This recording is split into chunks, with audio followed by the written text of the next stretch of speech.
তারপরে এখান থেকে দিয়েছে।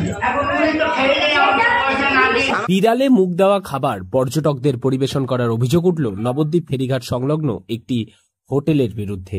সরজমিনে তদন্তে পুলিশ। চাঞ্চল্যকর ঘটনাটি ঘটেছে তীর্থভূমি নবদ্বীপ শহরের ব্যস্ততম ফেরিঘাট এলাকায়।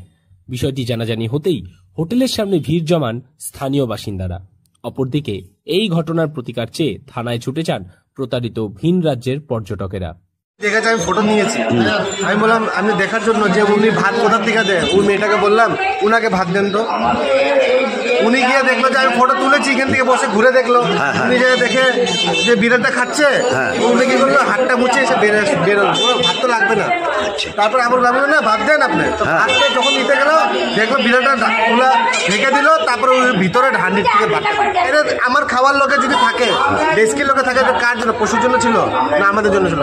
আমি যদি মিশা করছি ভিডিওটাকে ধাক্কা মারে। আপনারা এসছেন কোথা থেকে? আমরা গুয়াহাটি আসাম থেকে ফ্যামিলি নিয়ে। ফ্যামিলি মানে আমার মা, আমার দাদার ছেলে মেয়ে সব আছে। এখন পুলিশ এসছে, পুলিশ জিজ্ঞাসাবাদ করছে, তাই তো? আমি স্যারকে বলেছি যে তীর্থস্থানে বাইরের মানুষ এসে যদি এগুলা খায় তাহলে কি হবে? মানে এত নতুন আমার জায়গায় এরও আসতে পারে মানুষ, এরও রিলেটিভ আসতে পারে, এরও আসতে সবাই, আপনি নিজেরও আসতে পারে। ওরা তো এখানে খাবে না, ওরা তো জান। বেশ কিছুক্ষণ বাকবিতণ্ডা চলার পর ওই হোটেলের মালিককে সতর্ক করে ফিরে যায় স্থানীয় থানার পুলিশ। স্থানীয় সূত্রে জানতে পারা যায়, দুপুরে নবদ্বীপ শহরের পূর্বাঞ্চল বড়ালঘাট ফেরিঘাট এলাকায় একটি হোটেলে পরিবার নিয়ে দুপুরে খাবার খেতে আসেন গৌহাটি থেকে পরিবার নিয়ে নবদ্বীপে ভ্রমণ করতে আসা শঙ্কর পাল। শঙ্করবাবু ও তার পরিবারের অভিযোগ, নিরামিষ খাওয়ার জন্য ওই হোটেলে পরিবার নিয়ে যান তিনি। সেখানেই যে পাত্রে ভাত দেওয়া হচ্ছিল সেই পাত্রে বিড়ালও খাচ্ছিল। যদিও বা এই অভিযোগ অস্বীকার করেন হোটেল মালিক। হোটেলের মালিকের কথায় এমন কিছু ঘটনা ঘটেনি। হোটেল মালিকের দাবির বিপক্ষে গৌহাটি থেকে আসা পর্যটক শঙ্কর পাল তার মোবাইলে তোলা ছবিও দেখান উপস্থিত জনতা ও পুলিশকে।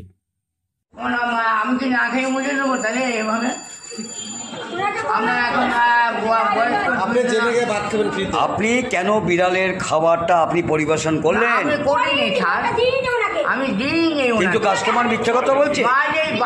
আপনার শত্রু কাস্টমার, উনি ফটো, একটা বাচ্চা ছেলে সে পর্যন্ত বলছে।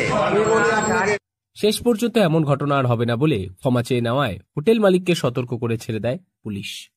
নদিয়া থেকে মৈনাক দেবনাথের রিপোর্ট, লোকাল 18 বাংলা।